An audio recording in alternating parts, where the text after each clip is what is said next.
de estarmos aqui para a gente poder conversar sobre esse tema que tem sido, infelizmente, um tema muito atual. Falar de vazio existencial, o termo vazio existencial, ele foi trazido por Jung, Carl Gustav Jung, em 1955, mas ele já falava desse tema desde 1945. E mais, ele dizia que o vazio existencial estaria se tornando um conflito coletivo, uma neurose coletiva.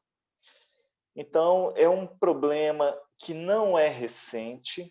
Ele já havia diagnosticado a importância de olharmos para o tema, para que as pessoas pudessem se precaver, se prevenir, principalmente trabalhar sobre isso.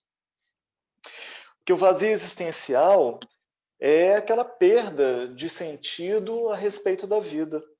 Muitas vezes a pessoa ela tem tudo que aparentemente poderia lhe dar um sentimento de conquistas e de bem-estar, mas a pessoa não se sente bem. A pessoa tem coisas, tem facilidades, tem conhecimento, tem experiência, é viajada, às vezes tem relacionamentos, mas ela sente que a vida está sem sentido. E aí, quando a vida fica sem sentido, você já sabe, a pessoa perde a vontade de viver, de passar pelas experiências. E aí vem uma série de consequências e de sintomas associado a isso. Se nós buscarmos na definição da Organização Mundial de Saúde a respeito do que é saúde, nós vamos encontrar que saúde não é ausência de doença.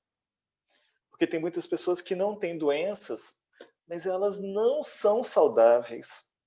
Então, saúde, na concepção da Organização Mundial de Saúde, englobaria um estado de bem-estar físico, mental, social, financeiro. Então, traz uma perspectiva mais ampla e não necessariamente só a ausência de doenças, porque também a questão da ausência de doenças, a gente vai entender que uma pessoa que carrega a ausência de um sentido existencial vai ser só por pouco tempo, porque o organismo físico se ressente facilmente do próprio psiquismo. Então, todo o adoecimento, de alguma maneira, ele tem as suas matrizes no ser espiritual, no ser emocional, psicológico que nós somos. Então, a forma como nós lidamos com as experiências, com a vida, com o próprio sentimento, vai ter uma influência muito grande na nossa sensação de bem-estar em relação à vida ou não. Então, o vazio existencial, ele seguramente ele é um sintoma de adoecimento psíquico. Então, a forma da pessoa estar no mundo e de lidar com as situações está adoecida, não está saudável, mesmo que o corpo ainda não tenha adoecido propriamente. Então, Jaqueline falou do livro Conflitos Existenciais, de Joana de Ângeles, mas eu quero indicar outros dois livros também de Joana de Ângeles, Amor, Imbatível Amor e O Despertar do Espírito, que Joana vem trabalhar com a gente a respeito deste tema. Então, Joana de Ângeles já está falando desses temas há uns 20 anos. Né? Ela já vem trazendo conhecimentos profundos sobre esse problema que se torna tão comum nos consultórios de psicologia, mas na vida como um todo, com consequências graves, inclusive de mortes. Então, Joana de Ângeles ela chama a atenção para as pessoas espelho. E as pessoas espelho, ela usa esse termo, pessoas espelho. As pessoas espelho, são aquelas pessoas que, vazias de si, desconectadas da sua essência, buscam atender às expectativas do mundo e viver uma vida dentro do olhar do mundo. E aí, olha só que coisa, porque as redes sociais, elas de alguma forma estimulam mais do que nunca isso. E quando Joana de Ângeles escreveu sobre isso, não tinha aí Instagram e Facebook, não, como nós temos hoje. Então, as pessoas têm muita necessidade de parecerem bem. E nem sempre isso daí condiz com a realidade do sentimento da pessoa. É lógico que ninguém tem que sair por aí falando para todo mundo que ela está mal. Mas o problema é o esforço que a pessoa faz em parecer para o mundo uma coisa que está muito desconectada do seu sentimento. Porque o objetivo dessas pessoas espelho é atenderem à expectativa do olhar da multidão, do olhar do mundo. E aí então a gente até se lembra de Paulo, né? Porque Paulo ele vem dizer assim que se eu estivesse preocupado em atender o olhar do mundo, eu não seria servidor do Cristo. Porque quem busca atender a multidão não consegue cumprir os deveres que tem para realizar. E nós estamos falando de uma pessoa consciente, logicamente. Porque uma postura consciente perante a vida vai propiciar uma vida com mais significado existencial. E então, quanto mais desconectada a pessoa está de si mesma, da sua essência, ou seja, quanto mais a pessoa está desconectada do seu self, que é o seu eu real, o seu eu espiritual, menos ela consegue buscar um sentido para a vida. E aí ela vai buscar sentido naquilo que o mundo fala que é importante. E aí adivinha o que é que o mundo fala que é importante? Ter coisas, parecer importante, ter poder. Então, são coisas efêmeras que não estão ligadas necessariamente ao ser, e sim ao ter. E tudo aquilo que se tem, na verdade, é só um usufruto, não é algo nosso real. Então, nunca aquilo que se pode ter não irá preencher os nossos vazios interiores. Então, as pessoas espelho são as pessoas que buscam realizar aquilo que o mundo pede. E elas vão gastar, muitas vezes, uma energia imensa na conquista de altos postos no seu trabalho, o que não quer dizer que é errado. O que eu estou chamando a atenção é quando a pessoa coloca como significado único da vida. Não tem problema nenhum da pessoa crescer profissionalmente, financeiramente, melhorar a sua condição de vida. Tudo isso daí é saudável. A única questão é quando ela coloca esses objetivos como sendo os objetivos últimos da vida, como se não existisse o ser real que ela é. Então, é nesse sentido que a pessoa irá gastar uma energia muito grande, irá dedicar muito tempo, muitas vezes ela fará conquistas de relevância para a multidão, né, para o mundo, sem que as conquistas que ela venha realizar venham a preencher o seu sentimento. Então, ela vai ter coisas, vai ter relacionamentos, vai ter uma aparência bonita, vai conquistar um corpo perfeito, vai fazer viagens mega interessantes, mas ela vai se sentir vazia na sua existência.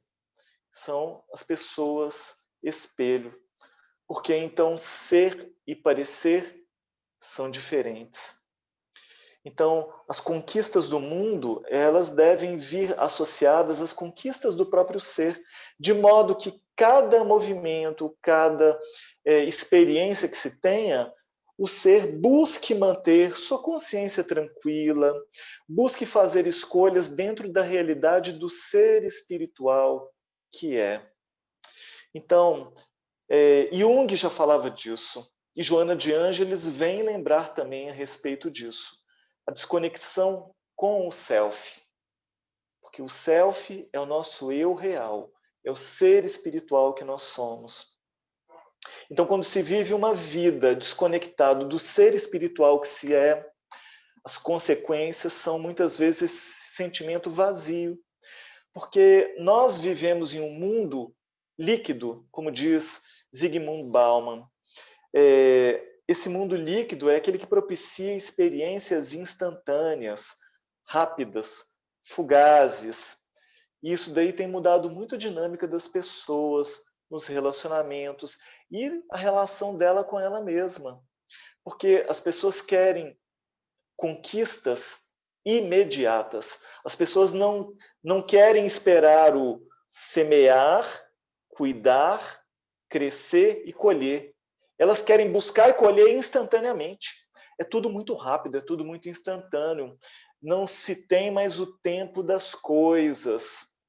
E a consequência disso é viver num mundo, muitas vezes, descartável, onde as coisas são descartáveis, as situações são descartáveis e as pessoas também se tornam descartáveis. Os relacionamentos não são propriamente de pessoas para pessoas, são de pessoas, são de objetos para objetos. E aí, então, quando a pessoa se coloca como um objeto, buscando um encontro com um outro objeto, a gente sabe que não vai existir um sentimento mais profundo. Serão contatos muito superficiais. Porque o que alimenta o ser não é a quantidade de contatos que ela vem a ter. A quantidade não nutre ninguém. É a qualidade do contato. Às vezes, a pessoa pode ter num dia um contato com dezenas de pessoas e chegar à noite e se sentir solitária. Mas ela pode ter, de repente, contato com uma pessoa e esse contato ser um contato profundo, com sentimento, um contato de pessoa para pessoa, e esse contato, então, nutre e alimenta. E a pessoa, então, se sente bem, se sente saudável, se sente feliz por conta disso. Então, o vazio existencial, ele é um sintoma, principalmente, do tempo que nós estamos vivenciando. A gente vê que se torna mais fácil de encontrar o vazio existencial quando a pessoa tem muitas facilidades. Então, a gente vai pensar nisso desde o processo educativo dos pais em relação aos filhos. Porque o que a gente tem visto é que pais que tiveram em uma infância mais difícil, com certas restrições, onde eles próprios tiveram que fazer todo um movimento de buscas, de conquistas, para terem uma possibilidade de crescimento, de experiências maiores, de facilidades mesmo. Esses pais, quando têm filhos, quando tiveram filhos, muitos deles quiseram dar aos filhos aquilo que eles não tiveram. E aí, então, tudo o que faltou para eles, que constituiu uma espécie de um trauma, eles tentaram resolver esses traumas com excessos para seus filhos. E aí esses filhos se tornaram super protegidos, com excessos de facilidades, não passando pelas frustrações necessárias que fazem com que o ser humano amadureça desde a infância. Então, são pais que, buscando oferecer o melhor para os filhos, mas estão doando um amor adoecido. E esses filhos, então, se tornaram pessoas que as coisas chegaram muito fáceis. Então, tudo aquilo que vem muito fácil não tem valor. Então, eu tenho um amigo que, ele dentro dessa história que eu acabei de falar, veio de uma infância muito pobre, muito difícil, teve privações, assim, não de alimento, mas privações de outras experiências, e ele se sentiu uma criança frustrada porque ele não teve os brinquedos que ele gostaria. E ele, então, lutou na vida, adquiriu uma condição financeira muito boa, e ele, então, dá para o seu filho de 3 anos semanalmente, prestem atenção nisso, um brinquedo muito bacana, muito bom. Sabe aqueles brinquedos que geralmente os pais costumam dar assim, no Natal, no aniversário? Pois ele dá um por semana praticamente. Então, numa posição adoecida, porque o menino de 3 anos já não tem mais onde colocar tanto brinquedo no quarto dele, brinquedos tão legais que, na verdade, o que ele está fazendo não é presentear o filho dele, ele está presenteando a própria criança interior ferida na figura do filho dele. Mas adivinha o que está acontecendo? Ele está criando traumas no filho dele que repercutirão no futuro de uma maneira muito negativa se ele não mudar a tempo esse tipo de conduta. Então, quando os pais não permitem os filhos passarem pelas situações naturais, de pequenas frustrações, de terem que fazerem pequenos trabalhos ajudar nas questões da casa. Aí muitos pais falam assim, não, mas a gente tem uma condição boa, os meus filhos não precisam trabalhar. Não é questão de precisar de trabalhar por uma questão financeira, é questão de trabalhar por uma questão de aprender a conviver, aprender a dar sua cota de contribuição a essa pequena coletividade que é a família. A família é o núcleo principal da sociedade, ela é a base, é a estrutura. Quando as famílias começam a ficar adoecidas, a gente já sabe. A sociedade, então, fica muito adoecida. Porque são os filhos dessas famílias que vão para o mundo compor o social. E aí saem pessoas adoecidas desses núcleos familiares e vão ser pessoas que vão ter relações adoecidas no trabalho, nas escolas, nas faculdades, nas ruas, se tornam pessoas, muitas vezes, desconectadas da importância da vida, com menos respeito à vida. Então, são sintomas muito graves. Então, vamos lá. Eu anotei aqui alguns sintomas ligados ao vazio existencial. A lista é grande, mas vocês vão ver sim, como que tudo faz sentido. Então, falta de motivação. A pessoa que tem vazio existencial, ela não tem motivo para nada. Ela se sente desmotivada de buscar qualquer coisa. Você pode chegar para ela e falar assim, olha, mas vamos fazer tal coisa? E a pessoa, não, já fiz isso daí, para mim não me interessa. Não, vai trabalhar nisso, naquilo outro. Não quero, não estou afim. Então, é uma pessoa assim que é como se ela tivesse uma certa amargura da vida. É como se ela tivesse uma certa mágoa da vida, um desligamento da vida. Nada a estimula a viver. Então, essa falta de motivação, falta de motivo para a vida é algo grave. Sabe por quê? Todos os seres vivos, eles têm um instinto básico, qual que é? De sobrevivência. Então, é aquilo que dá o motivo para a pessoa ir, lutar, se lançar na vida, buscar as coisas, é o que dá aquela energia.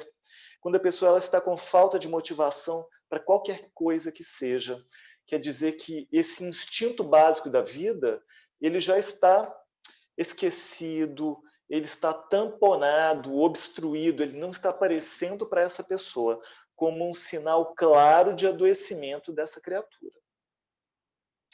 E aí, então, logicamente, a pessoa que está sentindo que a vida está sem graça, nada importa para ela. O que ela vai, muitas vezes, fazer para dar mais emoção à vida? Álcool, drogas, determinados medicamentos e por aí vai. Ou seja, ela vai buscar estímulos químicos que vêm de fora para colorir as experiências, para se sentir feliz, mesmo que por um período curto de tempo, para anestesiar a dor que ela está sentindo por não sentir prazer em viver a vida, por ter coisas e isso daí não preencher. Então traz uma dor interior muito grande. E o álcool, as drogas no sentido mais amplo, surgem como uma forma de tentar anestesiar essa criatura dela mesma, dela não estar dando conta de lidar com a vida, com as experiências, de se sentir desabilitada. Então, muitas vezes a pessoa tem um bom nível cultural, intelectual, uma pessoa que teria toda a capacidade de ser bem-sucedida na vida, e ela muitas vezes na aparência é, mas no sentimento não é. E aí atrapalha tudo, porque vamos pensar o seguinte: a gente tem 3 esferas: pensar, sentir e agir. Então, quando a pessoa começa a analisar que a vida dela está sem sentido, quando ela começa a se sentir sem graça perante as experiências, para onde que vai apontar a atitude dela? Não vai ser por um bom caminho, né? Então, ela está totalmente afetada. Então, ela busca, nessas experiências mais fortes, querer assim, ter é como se fosse uma tentativa de ressuscitar experiências que são muito fortes do sensorial. Então, ela faz as apostas naquilo que é sensorial. Então, é por isso que muitas vezes ela busca naquele sexo impulsivo, instintivo, desvairado, né? Então, ela vai se vincular muitas vezes a pessoas que, do tipo, ela vai descartar logo na sequência, assim como essas pessoas também vão descartar ela na sequência. Mas é uma tentativa de ter algum tipo de emoção para ver se dá algum sentido para a vida. Mas olha que tristeza, quanto sofrimento isso daí não gera. Né? Logicamente também, o que mais que vai aparecer? Está com falta de sentido, falta de motivação. A pessoa vai entrar num estado de depressão também. Então, depressão é um outro sintoma ligado à falta de sentido existencial. E aí a depressão já é uma doença que o organismo já está avisando que do jeito que está lidando não está nada bom, nada saudável. Vamos lembrar que os adoecimentos, a doença, ela é uma mensageira. É uma mensageira do self. O nosso corpo adoece para nos chamar a atenção. Então, se a gente não acordou antes com as sensações que a gente estava tendo, se a gente não aprendeu a lidar com a vida, com os nossos sentimentos e pensamentos de um modo saudável a tempo, e a gente insiste nisso, o que acontece? O nosso corpo adoece. Cada célula do nosso corpo, ela é dócil ao nosso psiquismo, e aí então, conforme nós estamos lidando com a vida, isso vai afetar o nosso corpo. Então, a baixa de neurotransmissores, a dificuldade de comunicação entre os neurônios é uma consequência desse vazio existencial. E aí, então, vai ter gente que vai falar assim, mas é causa ou é efeito? Ou são as duas coisas? A gente vai lembrar que, em essência, começa primeiro na forma da pessoa lidar com as coisas. A questão primeira é do ser espiritual. Depois se manifesta no corpo, porque o corpo é como se fosse assim, é a casca de fora. Quando chega no corpo, é porque esse adoecimento já está na camada mais exterior. Mas a doença é uma chamada para que a gente acorde, para que a gente aprenda a lidar com a vida de um jeito diferente, para que a gente trabalhe nossos traumas, geralmente infantis. O pai da psicossomática ele fala isso, né? Porque o que é a psicossomática? É o adoecimento do corpo. O adoecimento do soma é o corpo, né? Então é o psiquismo ligado ao corpo, né? O psiquismo que faz o corpo adoecer. Então ele coloca que os traumas infantis que vão gerar posteriormente os adoecimentos, cada um no seu tempo, de acordo com a necessidade de expurgar, né, as próprias questões e tudo, mas o objetivo é de acordar. Então, a depressão é um sacudir, então, para que a gente, acorde, para que a gente busque. É como se fosse assim, um caminho que está descendo. Olha, acorda porque esse destino não está indo para um bom caminho, não. Acorda enquanto é tempo. Então, geralmente, também com a depressão, Tem um outro sintoma muito comum dos dias atuais, o que que é? Ansiedade. Aí a pessoa ela fica tão incomodada e ela fica então preocupada, ansiosa, né, vazia, sem dar esse sentido. É um sintoma de não viver no tempo. Ou ela vai para o tempo passado, ou ela vai para o tempo futuro, mostrando o quanto que a pessoa está adoecida, né? Então, logicamente, é uma pessoa que não consegue viver o momento presente, não consegue se sentir bem no agora, ela não consegue ter um contato com alguém ou fazer alguma coisa que seja e sentir prazer e alegria naquilo, porque ela está desconectada do tempo. Muitas vezes ela vai negar a realidade. A negação é um mecanismo de defesa do ego. Então, a pessoa vai negar a realidade, por quê? Porque a realidade dessa pessoa está dolorosa, está tão dolorosa que ela prefere fugir dessa realidade. Então, tá bom. O que é realidade, afinal, então?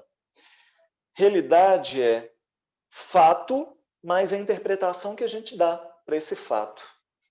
Como a interpretação que a gente dá para esse fato é algo muito particular, você já pode ter uma ideia de que a quantidade de realidades que existem no mundo é exatamente a quantidade de seres que existem no mundo.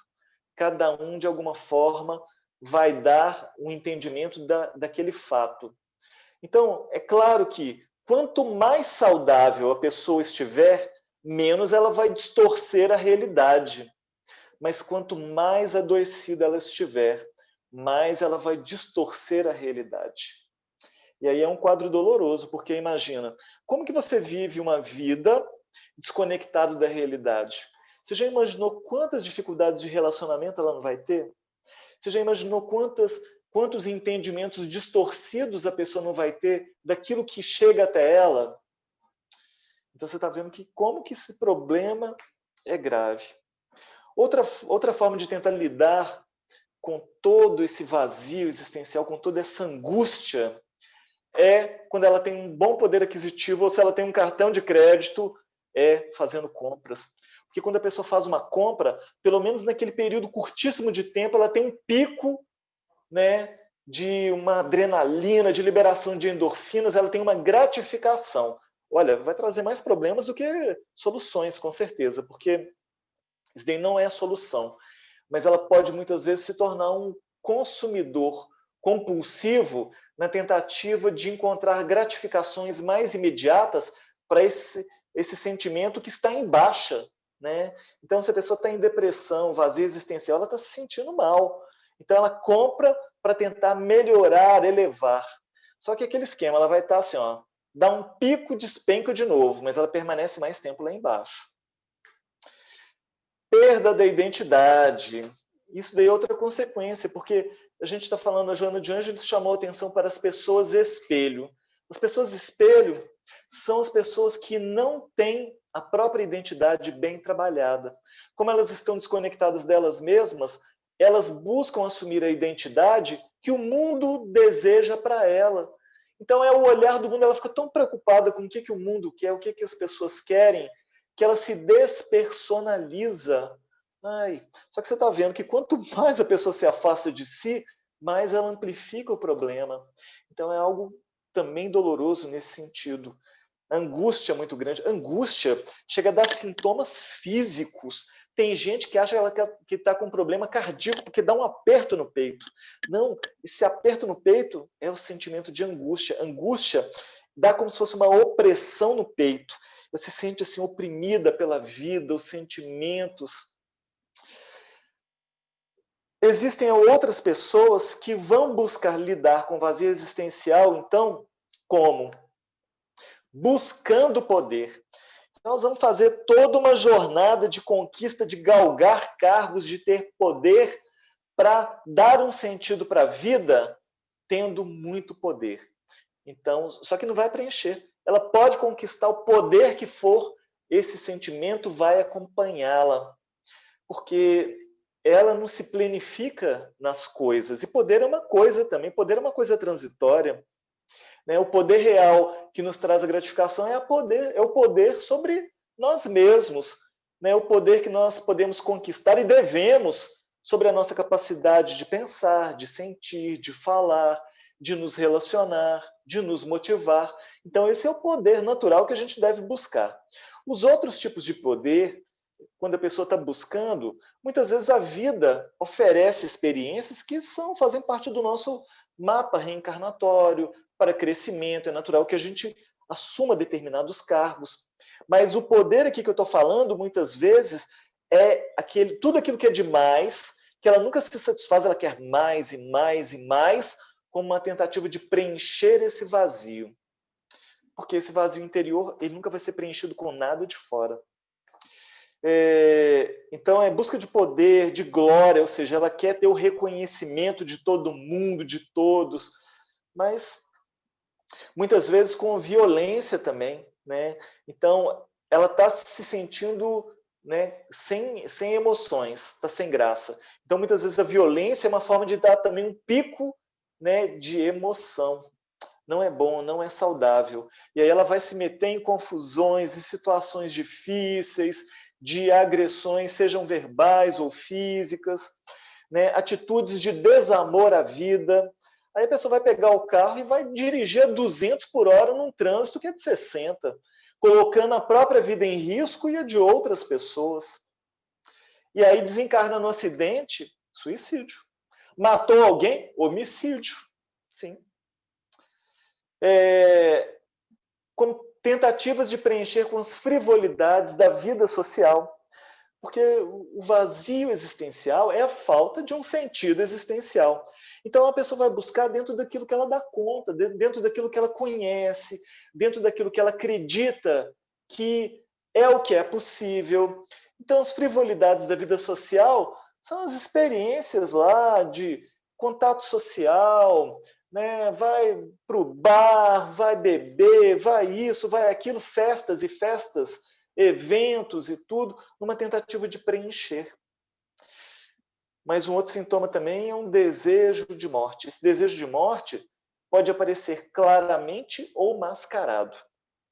Claramente, quando a pessoa fala assim, olha, se eu morrer, não vai fazer diferença não, ou eu estou querendo morrer. Ela pode falar diretamente. O mascarado pode aparecer assim, a pessoa vai se desliga do trabalho, mas não tem nada em mente, nada em vista, ela abandona o curso que ela está fazendo, ela deixa de ter contato com os amigos, o contato social, ela fica mais fechada. Então já é o desejo de morte aparecendo mais claramente. Então, vocês estão vendo que como que vai de polo a polo? Mas espera aí, a pessoa está se fechando, tem hora que ela está indo na festa, tem hora que ela está em depressão, tem hora que ela quer poder. É desse jeito. Porque cada pessoa vai fazer buscas para tamponar o vazio existencial de acordo com o estilo de personalidade que ela tem e de acordo com os valores que ela traz. Tem gente, quando tem condição, vai viajar demais, aí passa muito tempo programando viagens, viagens, viagens, viagens. Então ela dá, nossa, eu quero conhecer, conhecer, conhecer, viajar, viajar, viajar, mas no fundo o que ela está tentando fazer, viajando o mundo, é se descobrir e se encontrar. Mas é uma tentativa de preencher esse vazio interior. E ela traz um sentimento imenso de inutilidade. Sentimento de inutilidade é ela não serve para nada. Ela carrega esse sentimento de vou viver para quê? Eu não sirvo para nada, a vida não serve para nada, nada na vida tem sentido, nenhum relacionamento tem sentido. Vocês estão vendo a forma da pessoa raciocinar, de pensar as coisas e de sentir as coisas, de sentir a vida? Então, é grave. Esses daí são só alguns dos sintomas que eu anotei que tem a ver com vazio existencial. E aí, como é que está para vocês? Como é que vocês estão vendo isso daí? O que vocês viram já desse tema? O que vocês conhecem? Como é que está para vocês? Ô, Rodrigo, tá me ouvindo? Estou te ouvindo, Tá me Delano. ouvindo? Estou te ouvindo. Não estou te Tá. vendo, mas eu estou te ouvindo. Mas sabe ouvir, tá bom. Realmente é algo que nos faz pensar bastante e podemos dizer que nós espíritas, somos, até certa forma, a graça.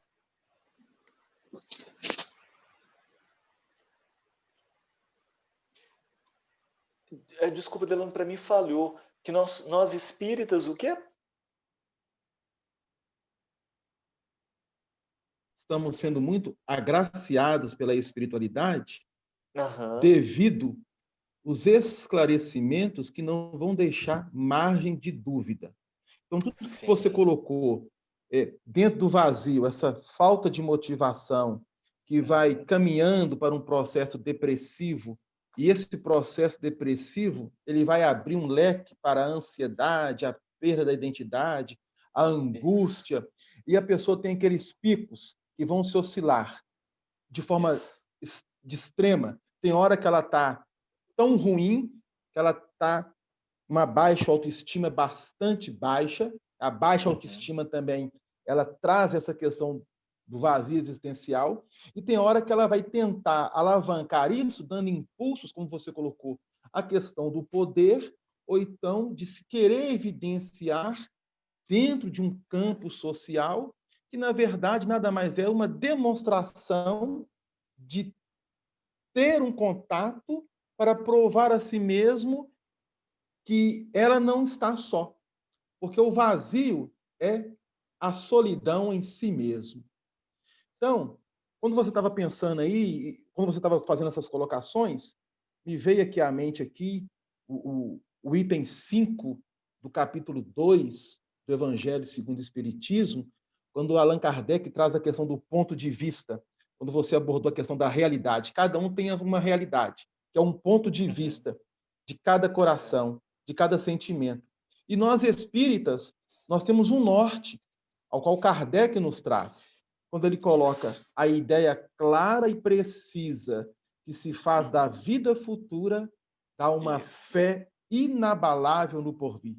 E essa fé tem consequências enormes sobre a moralização dos homens. Por quê? Muda completamente o foco, muda justamente o direcionamento.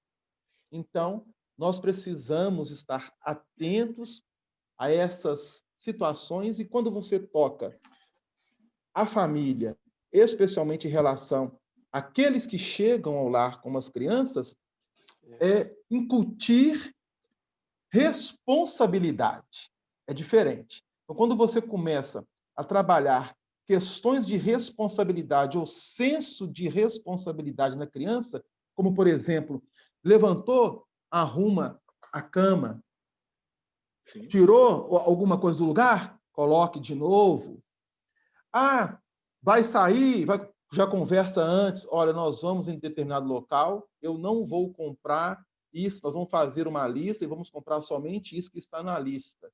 Ou seja, você vai criando situações de senso de responsabilidade e de dever na criança, que vai surtir efeito justamente no adulto. Então, o que nós estamos observando hoje na sociedade é um descontrole emocional muito grande por parte de grandes indivíduos, como você tocou, até mesmo de forma bastante intelectualizados, mas que trazem um campo emocional bastante frágil, simplesmente por não ter dado conta dessas avaliações em si mesmo. Então, esse ponto de Joana de Ângeles traz nesse livro é algo que nos faz pensar. Bom, é apenas uma pincelada daquilo que você trouxe aí. Não, é exatamente isso, Delano. Então, quando você trouxe essa questão, essa visão que o Espiritismo nos proporciona, eu vou dizer que é exatamente qual que é o polo oposto, o que o Espiritismo veio destruir, né, que é o materialismo.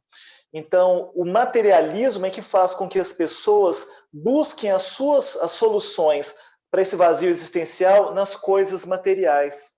Porque se a pessoa carregasse algum sentimento de vazio existencial e buscasse numa visão espiritual da vida, a pessoa encontraria a resposta e encontraria o sentido, porque muitos encontram quando se permitem isso. Mas o mundo, de alguma forma, tem estimulado em muito a propaganda do materialismo. Isso é uma coisa tão grave, que o que eu tenho me deparado com jovens que vieram de famílias espíritas, que passaram pela evangelização e agora, como ou adolescentes ou adultos jovens, ficam assim questionando: eu não sei se Deus existe, eu não sei se esse negócio de espírito é verdade. Eu falei assim: criatura, você nasceu numa família espírita, como é que você pergunta uma coisa dessa? Como é que você questiona uma coisa dessa? Mas são as influências que esse jovem recebe e, de alguma forma, assim, faltou uma comunicação aí em casa, porque os pais perderam contato com esse filho e perderam esse filho para o mundo.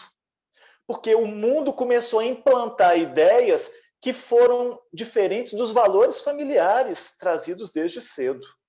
Então, eu muitas vezes vejo assim, tem pais que falam assim: meu filho levanta cedo todos os dias, no sábado, não estou querendo acordar ele de manhã cedinho, não, para ir para evangelização, não. Eu falei assim: você está achando que ele vai cansar de ir na evangelização? Você que vai cansar depois com as consequências de você não levá-lo para evangelização. Já antevendo o que vai acontecer. Porque os filhos estarão expostos ao mundo, aos valores do mundo. E os valores do mundo que são propagados, na grande maioria das vezes, são valores materialistas.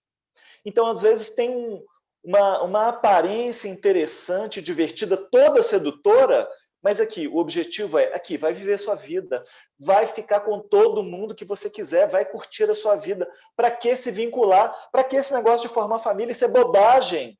Esse negócio de família já está superado. Não existe mais a família. Não, olha, tem muito discurso nesse sentido que vai sendo incorporado ao longo do tempo pelas crianças. Chega na adolescência, as coisas vão ficando sem sentido. E aí buscam experiências, ficam, transam, e de repente as coisas estão sem sentido. Mas isso é uma consequência do materialismo e da falta de espiritualidade. Então, essa visão de espiritualidade dá um sentido para a vida. Eu sou um ser espiritual, estou encarnado com o objetivo de crescer. Vou passar por experiências aqui, mas eu sou um ser espiritual e daqui a pouco eu estou voltando. Mas a visão materialista é aqui, aproveita a sua vida, porque morreu, acabou. E aí, então, as pessoas fazem qualquer coisa porque, já que morreu, acabou mesmo, né? Então deixa eu fazer qualquer coisa mesmo. E então tem mais coisas aí, que é a questão também da frustração, né? Os filhos que foram criados aí sem passarem pelas frustrações se tornam adultos infantilizados. Porque, adivinha só, nós vivemos em um planeta de provas e expiações. Adivinham que tipo de situações que acontecem no planeta de provas e expiações? Provas ou expiações. Então, as provas fazem parte da vida. André Luiz, ele fala isso. Superada uma prova, aguarde, porque logo vai chegar outra. Então, é sempre assim, a vida vai nos dar provas contínuas. Agora, aquela criança que não aprendeu a lidar com as frustrações, ela se magoa, ela se revolta, ela se deprime. E aí a gente vai encontrar pessoas adultas que, se a pessoa tivesse um display aqui na frente e falasse a idade real dela, aí você ia entender: meu Deus, a criatura tem 3 anos de idade, não dá conta de lidar com uma frustração dessa, e não dá mesmo não. Porque se tornou um adulto inteligente, com cursos, com vivências lá fora, mas que não dá conta de lidar com uma emoção, não dá conta de lidar com o seu mundo emocional, a ausência de uma inteligência emocional, a ausência e incapacidade de lidar com frustrações. Então, isso daí foi uma educação deficiente que essa pessoa recebeu. E muitas vezes porque os pais queriam oferecer o melhor. Então, frustração amadurece a criatura. Mas não é aquela frustração assim, os pais por maldade. Não, não. É aquela frustração educativa. Compra para mim, me dá aqui. Olha, na hora certa você vai ganhar, mas agora não. Porque se você dá tudo a tempo e a hora, a criança pediu, você dá, adivinha o que você está ensinando para essa criança? Que Desejo é igual a realizar imediatamente. E aí os pais não são pais, são os gênios da lâmpada. Piscou o olho, aconteceu. Isso daí não é educar. Então, claro, você vai oferecer as melhores oportunidades, o que há de melhor, mas dar coisas, dar tudo o tempo todo, nem sempre é melhor que você possa dar. Então, dê mais a sua presença, acompanhe mais o que seus filhos estão fazendo. É uma forma de lidar melhor com isso. Então, o sofrimento ele tem um significado importante na nossa vida. Qual que é o significado que o sofrimento tem? É o de nos estimular, de nos impulsionar para que a gente se movimente, para que a gente faça buscas. Então, no nosso estágio evolutivo, o sofrimento ainda é muito importante. Então, quando a Terra for um planeta ditoso ou feliz, aí a gente já vai estar crescendo pelo nosso desejo, pelas nossas buscas. A gente não vai mais precisar do sofrimento como um impulsionador para o nosso crescimento. Mas, por enquanto, espíritos imperfeitos que somos, precisamos do sofrimento, porque o sofrimento são as leis divinas falando dentro de nós. Vocês já pensaram nisso? O sofrimento são as leis divinas falando dentro da gente. Os espíritos falaram para Kardec. Kardec perguntou onde está escrita a lei divina. E os espíritos responderam na consciência. Então, nós trazemos as leis divinas dentro de nós. Quando a gente está sofrendo, é um aviso da vida dentro de nós de que a forma como nós estamos lidando com as coisas, elas não estão bem. Então, todas as criaturas, a gente tem que lembrar o seguinte, que a gente está falando de vazio existencial, de perda de sentido, de dificuldade de lidar com as experiências, mas o olhar espiritual, nós somos seres espirituais, somos filhos de Deus, e Deus, que é a inteligência suprema, é infinitamente justo, bom e amoroso. Então, a divindade permite que as experiências de provas nos alcancem na medida da nossa capacidade de lidar com elas. Então, se a gente não está dando conta, é porque se nós buscarmos, a gente vai dar conta, mas ela está no nosso potencial de capacidade de enfrentá-la. Porque se o sofrimento fosse mais, se a prova fosse mais do que o que a gente dá conta, o que acontece? Ela fica congelada, aguardando a gente chegar nesse ponto. Quando a gente chega, ela é liberada. Então, isso daí se chama misericórdia divina. E a misericórdia divina nos alcança a todos.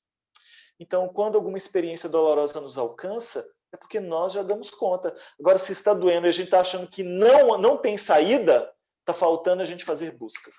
Se nós tivermos a decisão, olha essa palavra, decisão de buscar, a gente vai encontrar. Se a gente tiver a vontade, Emmanuel fala muito bem disso no Pensamento e Vida, se nós tivermos a vontade, aí a gente vai encontrar. Não quer dizer que é fácil, não. Não quer dizer que não vai doer, não. Vai doer, mas você vai encontrar. Então, aí a gente lembra até daquela historinha que o Haroldo conta numa palestra dele lá, do homem que parou no posto de combustível para abastecer, e aí ele escutou um cachorro chorando, e quando ele viu, tinha um cachorro deitado, triste, chorando, uivando, e ele ficou incomodado com aquilo de ver o animal chorando ali. E aí ele foi e perguntou para o frentista que estava abastecendo o carro, mas o que está havendo? Por que esse cachorro está chorando? Aí ele, não, preocupa não, isso não é nada não. Ele, como não é nada não? Ele está chorando, ele está sofrendo. Não, é porque ele deitou em cima do prego. Então, se ele deitou em cima do prego, por que ele não levanta? Não, o frentista falou assim, porque está doendo para ele chorar, para ele uivar, só que não está doendo o suficiente para ele levantar.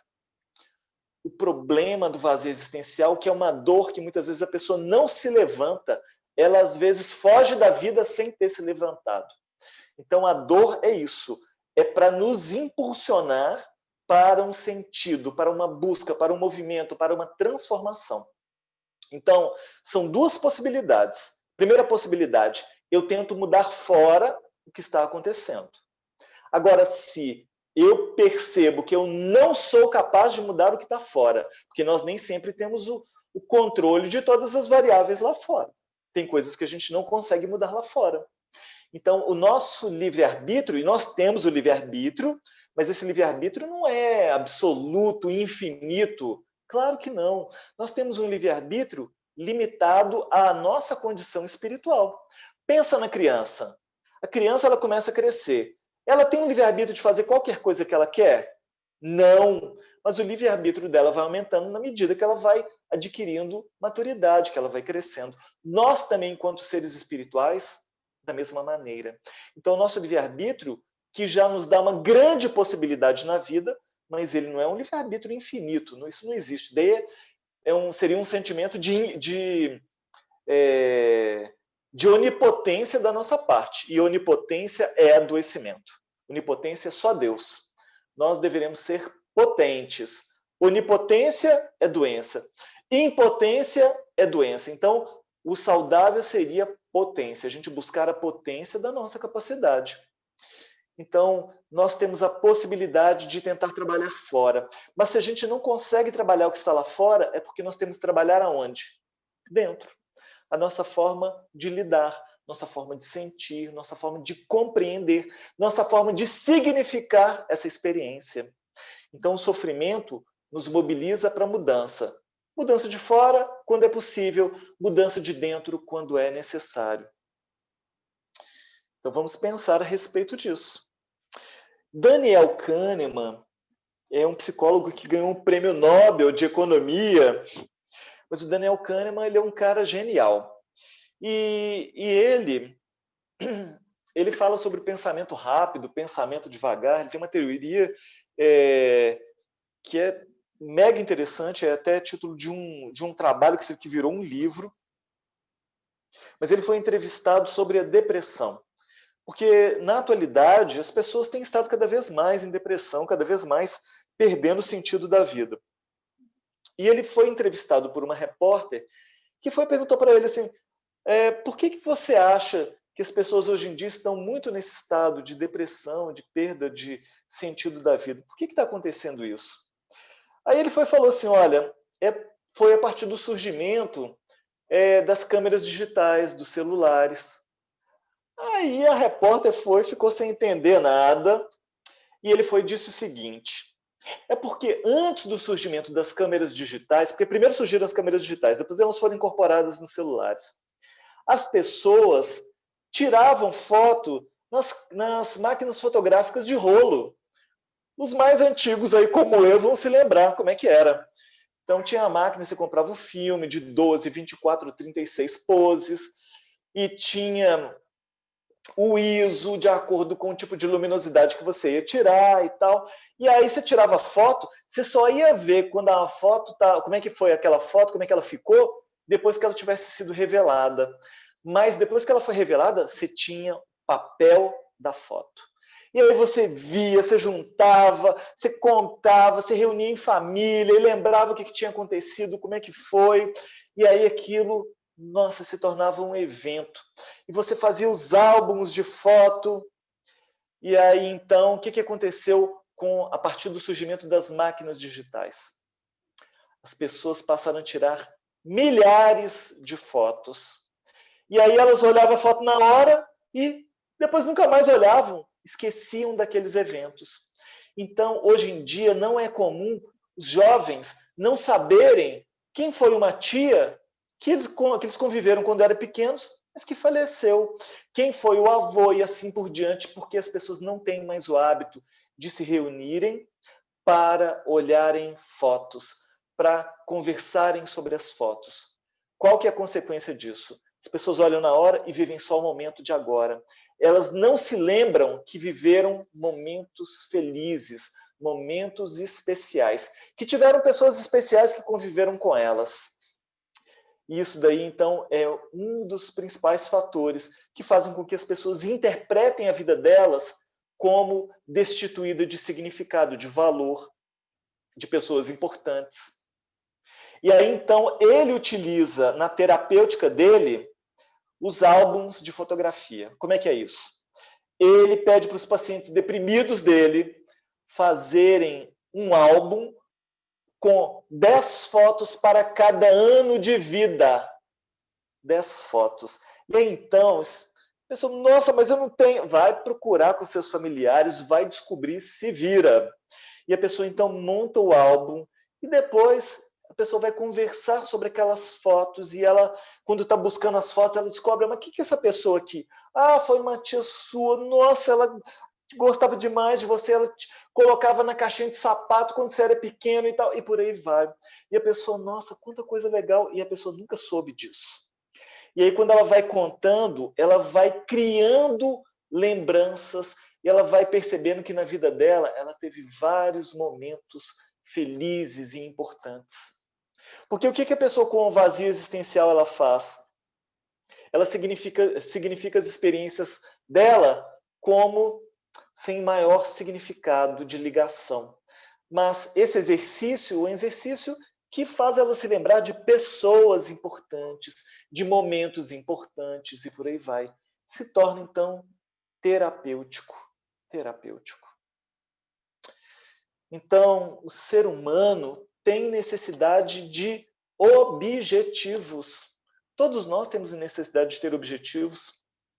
Uma vida sem objetivos, ela fica vazia de significado. Mas então, qual que é o meu objetivo de vida? Não sei, você vai ter que descobrir, isso é autoconhecimento. Mas a gente vai lembrar o seguinte, que nós somos seres espirituais. E como seres espirituais, o objetivo mínimo que nós temos é o de viver experiências com o objetivo de crescer, progredir e se melhorar. Porque ninguém entra na vida material sem o objetivo claro de se tornar alguém melhor. Agora, dentro desse se tornar alguém melhor, vai das buscas de cada um, das necessidades de cada um. Porque as pessoas, muitas vezes, elas estão buscando objetivos naquilo que é transitório. Mas, além dos objetivos transitórios, a gente tem que principalmente buscar os objetivos efetivos, aqueles que nem as traças corroem, nem os ladrões podem roubar.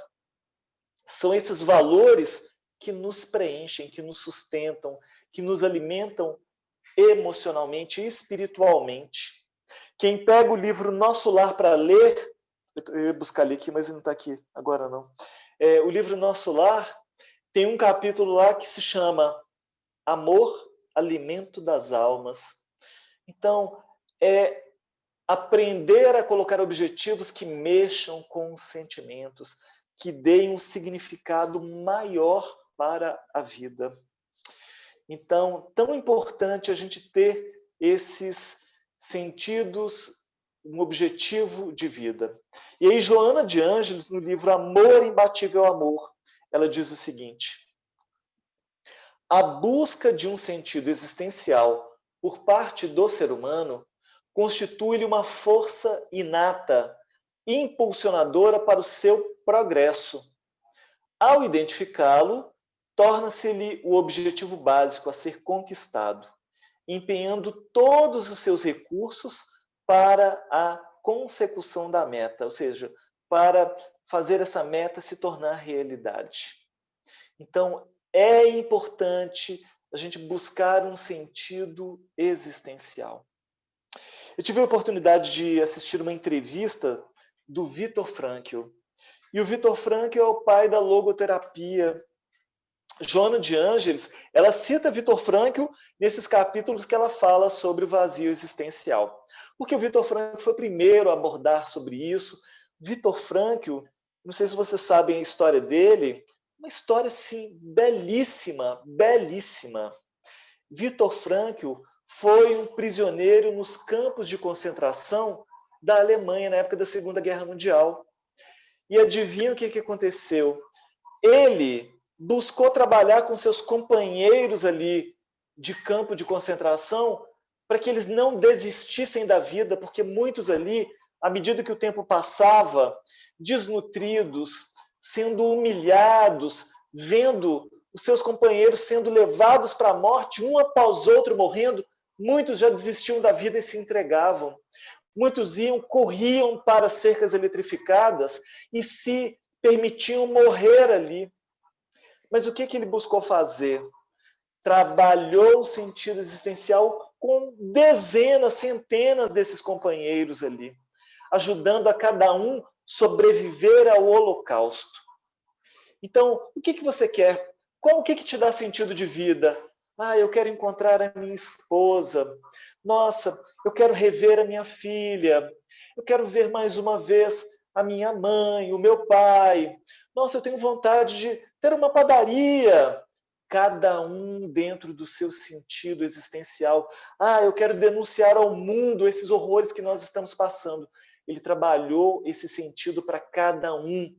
E esse sentido, então, deu razão para viver, apesar dessa situação extrema que eles vivenciaram. Cada um tem motivos para viver. Cada pessoa é só buscar. Todos nós temos. A gente só precisa encontrar. Então, Viktor Frankl falou sobre isso.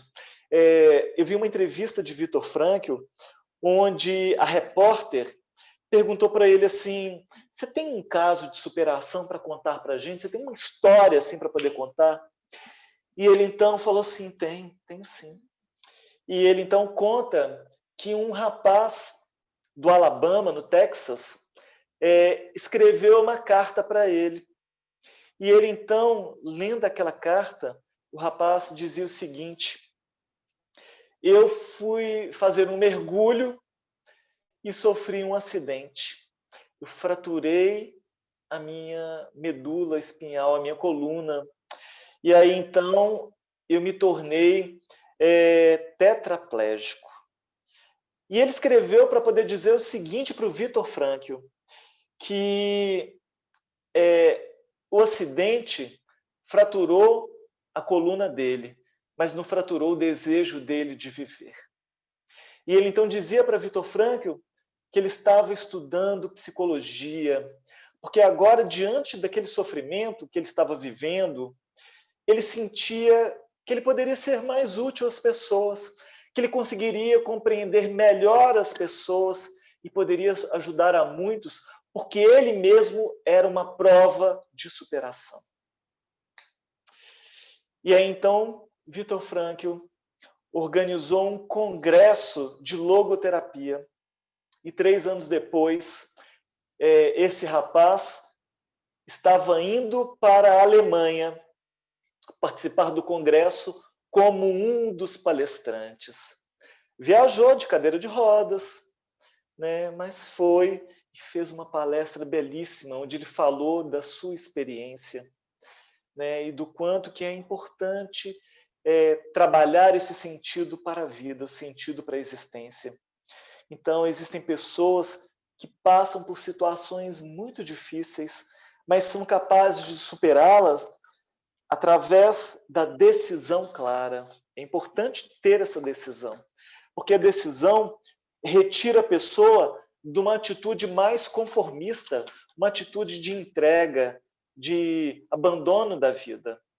Nós estamos na vida para viver experiências, nós morreremos na hora certa. Até lá, o natural é a gente ter desejo de viver. Se as coisas estão difíceis, se estão faltando recursos, coloca energia, coloca decisão para que essa energia funcione como um impulso para a vida, um impulso para a superação, um impulso para a adaptação. E então, como é que está indo para vocês? Me contem. O que vocês acham disso? Dessa importância desse sentido pessoal? Qual é o sentido, então, que a gente deve buscar? Me falem vocês. Se vocês quiserem, lógico.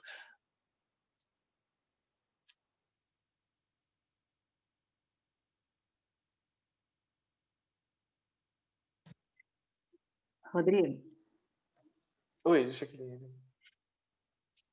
eu achei, sim, muito interessante isso, até porque cada um tem as suas dificuldades da vida, né? Todos nós aqui, creio que todos que estão ouvindo aqui essa palestra, esse momento, eles estão refletindo nas suas dificuldades, né? Sim. Não cada um tem a sua, íntima, mas tem. como você falou, pode ser física, moral, né? Pode estar passando por situações inesperadas, de doença, mas se nós não tivermos a fé, a perseverança, e passar por cima disso mesmo, como se for a gente aceitar como uma prova mesmo que a gente tem que passar, né, para a gente passar por uma nova etapa. Senão a gente vai sempre, se a gente estiver sempre na nossa zona de conforto, a vida não vai ter sentido, a gente não vai mudar. E isso Sim. é muito importante para todos, creio eu, né, todos vocês que estão ouvindo também, que, como o Delano falou, o Espiritismo nos auxilia, né, nos mostra que nós somos espíritos imortais. Então, isso aqui é uma etapa, tudo é uma fase. Como a vida é uma fase, as fases ruins também são as boas, e é um aprendizado. E cada um vai aprender e levar daqui só o que aprendeu, né? A matéria fica, né? Tanto materiais, até familiares mesmo, vão ficar as recordações. Um dia nossos entes queridos irão, nossos pais, nossos avós foram, e às vezes até mesmo filhos irão, antes da gente. Mas a gente tem que ter essa superação, né? Cada caso é um caso, cada pessoa tem um jeito de passar por isso. Mas creio que temos que ter uma saída, não desistir. Eu acho que quando nós desistimos, aí vem esse vazio existencial. Não queremos viver. E aí nada faz sentido, né? Pode ser a melhor coisa, a melhor praia, a melhor viagem, né? A melhor roupa ou a melhor festa, não faz sentido. Isso aí não preenche esse vazio que temos, né? Verdade. Eu achei interessante, Rodrigo, que você falou, né, a respeito da gente, a vida representa viver experiências. Então, seja ela o que for, a gente precisa vivê-las. É a nossa vida, né? É a minha necessidade. Tudo que acontece conosco é a real necessidade de que estamos precisando. E ela se torna mais leve quando a gente aceita, né? Igual aquela frase, aceita que dói menos. E quando a gente aceita, realmente faz uma diferença. Então, é aceitar e assumir a responsabilidade pela própria vida, né? Então, nós deveremos ter essa responsabilidade de construir, de mudar, de direcionar, né? E a aceitação da vida como ela se mostra é o primeiro passo para a possibilidade de mudanças. Se a gente não aceita, significa que a gente vai ser incapaz de mudar. Porque o primeiro passo para a mudança significa primeiro aceitar. Aceitar não quer dizer que a gente está se conformando, que tem que ser daquele jeito. Não, significa que eu estou olhando, estou reconhecendo que está daquele jeito. Quando eu não aceito, eu nego. E se eu nego, aí eu já estou entrando naquele estado lá de fuga da realidade, de mecanismo de defesa do ego, que não é saudável. Eu creio que a maioria das pessoas, até nós mesmos inconsciente, a gente vive fugindo da realidade. A gente não tem esse espelho, nós não nos olhamos no espelho e falamos, quem é você? E olhando no espelho, você é essa pessoa que ainda tem as imperfeições, que também tem virtudes, né? Então, a gente camufla por meio de várias fugas essas nossas dores íntimas, que ficam, às vezes, escondidas em várias encarnações. Muitas vezes a gente desencarna, encarna e não percebe que precisamos de ter, às vezes, um impacto, né? Aí vem a dor, vem o sofrimento para nos mostrar, você está no caminho errado. Temos que recomeçar. A gente faz muito pouco ainda, né? A gente faz pouco do que temos aprendido, né? E isso, para a gente, torna-se depois uma inconsequência, né, de tudo que a gente tem vivido e aprendido. Mas nós não somos perfeitos, né? a doutrina espírita pode ser, com a sua perfeição, né, assim, de conhecimentos e de esclarecimentos que vem nos oferecendo, mas nós ainda lutamos. Lutamos muito para pegar pelo menos o fio da meada. Não é mesmo?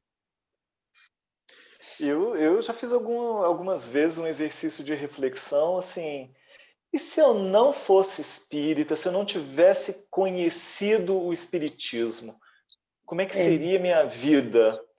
E eu falei assim, meu Deus, eu não consigo me ver sem esse conhecimento, porque o conhecimento do espiritismo dá tanto sentido para a vida, para as experiências, para aquilo que acontece com a gente, que enriquece muito o nosso entendimento. E aí, então, a gente pode viver as experiências sem se revoltar, sem abandonar. Não quer dizer que a gente não vai sofrer, não, mas a gente vai estar mais bem equipado para lidar com essas situações, né? Porque a doutrina espírita, ela tem conteúdo, né? Ela tem um conteúdo e que nós queremos carregar essa bagagem. Não é em vão, né? Não é em vão nada que a gente aprende ou um estudo que você presencia com atenção, aquilo fica. Em determinada situação que você vive, as palavras de alguém expositor vêm à tona. Então, é como se você falasse assim, nossa, esse conteúdo eu captei, esse conteúdo eu estou levando comigo. E a gente leva mesmo, sabe? E isso é que faz a gente. Eu acho que a doutrina espírita, ela faz isso. Ela tem, muita gente questiona o espiritismo de uma forma assim, muito primária, sabe? E a gente fica ouvindo, eu falo, não captou ainda, não, ainda não teve nenhuma ponta ainda do esclarecimento real, porque a gente que é espírita e que tem estudado, a gente ainda tem muito a descobrir, né? E a gente, quando vê a pessoa iniciando com questionamentos ainda tão, tão primários, crendo, então colocando, uma vez uma amiga minha, nós frequentamos, iniciamos juntos o espiritismo, a gente assistia as palavras as palavras do Sonório, né? E eu segui o espiritismo, ficou. Eu conversando com ela, falei, você não foi, não quis mais? Ela falou, eu acho eles tão simplórios, tão, sabe, são muito simplórios, são muito primários. Aí eu falei, não me coube nem esclarecer. Eu falei, não, mas é porque o espiritismo ele é simples, ele é muito simples. E para a gente entendê-lo, a gente tem que entrar na simplicidade também. Nós temos que nos desarmar, o que é difícil, né? Então, quando a gente entra armado, vai tudo por água abaixo. Né, Sr. Rodrigo? Olha só, nosso tempo está acabando. Eu quero trazer algumas reflexões com base no que Joana de Ângeles fala ainda sobre esse sentido existencial. Olha o que ela diz no livro Amor, Imbatível Amor também. Somos de parecer que o sentido, o objetivo essencial é a autossuperação das paixões, a autoiluminação para bem discernir o que se deve e se pode fazer, para harmonizar-se em si mesmo em relação ao seu próximo e ao grupo social no qual se encontra, bem como a vida, a natureza, Deus. Quando a pessoa está bem, nossa, ela se harmoniza onde ela está, com quem ela convive, ela está ali inteira naquilo ali, e ela então consegue se superar e vai crescendo, é uma crescente, né? Ela pode até começar de modo simples, como é nos estudos da doutrina, mas se ela se interessa, ela vai buscando mais e mais, mas também em relação ao trabalho de reforma interior, reforma íntima, né? Que esse trabalho da gente se lapidar, da gente crescer, de nós nos tornarmos coparticipantes do nosso próprio processo evolutivo.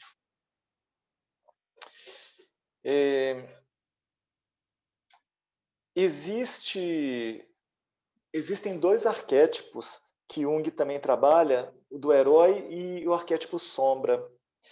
O arquétipo do herói é aquele que, de repente, percebe um chamado para um objetivo maior, mais amplo, e então entra numa jornada desse trabalho de superação de obstáculos, de dificuldades, onde ele então vai tentar expressar o seu potencial, e é uma jornada de crescimento.